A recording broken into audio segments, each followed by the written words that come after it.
بسم اللہ الرحمن الرحیم۔ شروع اللہ کے نام سے جو بڑا مہربان نہایت رحم والا ہے۔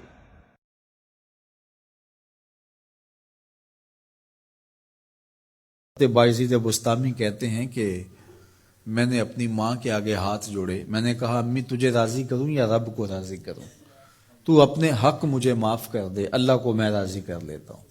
ماں نے کہا جاؤ پتر میں اجازت دیتی ہوں۔ گئے جنگلوں میں ذکر و فکر میں لگے رہے، تنہائی میں اس کو یاد کرتے رہے، دن رات ذکر کے چراغ روشن رکھے۔ 12 سال گزر گئے حق کی تلاش میں۔ ایک دن واپس بستام کے قریب سے گزر رہے تھے، خیال آیا چلتے چلتے ماں کو سلام کر جاؤں۔ دروازے کو دستک دینے لگے تو اس خیال نے ہاتھ روک لیا کہ ساری زندگی ماں کو سکھ تو دیا کوئی نہیں، اب دکھ بھی کیوں دینے لگے ہو؟ رات کا ایک پہر بیت گیا ہے، سردیوں کی لمبی رات ہے، ماں بستر میں لیٹی ہوگی، تیرے لیے اٹھے گی، دروازہ کھولے گی۔ دروازے کے ساتھ ہی لگ کے بیٹھ گئے اور ساری رات کاٹ دی، اس خیال سے کہ ماں کو تکلیف نہ ہو۔ جب سحری کا وقت ہوا تو اندر سے جو نالی آتی تھی اس نالی سے پانی آیا، سمجھ گئے میری ماں تہجد کے لیے اٹھی ہے اور وضو کا پانی ہے، تو فوراً دروازے پہ دستک دی۔ اندر سے آواز آئی بیٹا بایزید میں ابھی آئی۔ مائیں بیٹوں کے دستک کے انداز سے جان لیتی ہیں یہ کس بیٹے کے ہاتھوں کا لمس ہے۔ 12 سال کے بعد آئے، دستک دی، کہا بیٹا بایزید میں ابھی آئی۔ ماں کی تو نگاہیں ہی دروازے پہ رہتی ہیں۔ اللہ اکبر۔ کہتے ہیں کہ ماں نے دروازہ کھولا، 12 سال جنگلوں کی خاک چھانتے بیت گئی تھی، پراگندہ صورت، بکھرے ہوئے بال، پھٹے ہوئے کپڑے۔ میری ماں کی جب نگاہ میرے پہ پڑی تو اس کی چشمان سے موٹے موٹے آنسو ٹپکنے لگے اور اس نے ایسے ہاتھ پھیلا کے کہا مالک میرا بیٹا بایزید تیری طلب میں نکلا تھا، تو نے ابھی تک اسے اپنا قرب نہیں دیا؟ حضرت بایزید بستامی کہتے ہیں 12 سال کی ریاستوں سے جو کچھ نہیں ملا تھا ماں کے اٹھے ہوئے ہاتھوں سے مل گیا۔ میں نے کہا مالک میں تجھے کہاں ڈھونڈ رہا ہوں، تو کہاں موجود ہے؟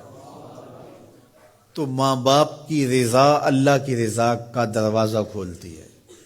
جن لوگوں کے ماں باپ ناراض ہیں اور وہ جا کے پیر صاحب کی خدمت کرتے ہیں اور میاں ماں کے قدم چومو، باپ کی ٹانگیں دباؤ، ان کی خدمت کرو، تمہارے پہلے مرشد وہ ہیں، ان کو راضی کرو، پھر کسی شیخ کامل کی صحبت میں آنا، دیکھو کیسے دل کی بند کھڑکیاں کھلتی ہیں۔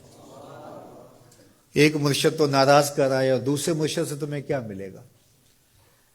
تو راستہ یہیں سے کھلے گا۔ والدین کو کبھی ناراض نہ کرو، والدین کو کبھی دکھ نہ دو، والدین کو کبھی تکلیف نہ پہنچاؤ، اور والدین کو بھی چاہیے کہ اپنی اولاد کو اپنا نافرمان نہ بنائے۔ ایک بزرگ فرماتے ہیں کہ مجھے برابر 30 سال ہو گئے ہیں کہ میں اپنی اولاد کو کوئی حکم ہی نہیں دیا، کوئی حکم نہیں دیا۔ کوئی چیز مجھے چاہیے بھی ہوتی ہے تو میں بصیغہ امر نہیں کہتا، بلکہ ایسے ہی بات کر رہی ہوں، پانی چاہیے تو یہ نہیں کہتا بیٹا پانی لے کر آؤ، میں ویسے ہی کہتا ہوں پیاس لگی ہوئی ہے، تو اگر وہ سمجھ جائے اور وہ خود لے آئے تو اچھی بات ہے، لیکن اگر وہ نہ لائے تو میں نے اس کو حکم ہی نہیں دیا، امر ہی نہیں کیا، تو اس امر کی مخالفت ہی لازم نہیں آئے گی۔ تو کہا 30 سال برابر گزر گئے ہیں، میں نے اپنی اولاد کو حکم نہیں دیا کہ کہیں وہ میری نافرمان نہ ہو جائے، چونکہ اگر وہ نافرمان ہو گئی پلے کچھ نہیں رہے گا۔ جو اولاد ماں باپ کی نافرمان ہوتی ہے وہ ہوا میں بھی اڑیں، وہ چرخ پہ بھی جھولیں، وہ زمین پہ گرنے والی ہوتی ہیں، کبھی کامیاب نہیں ہو سکتی وہ اولادیں جو ماں باپ کی گستاخ، بے ادب اور نافرمان ہوتی ہیں۔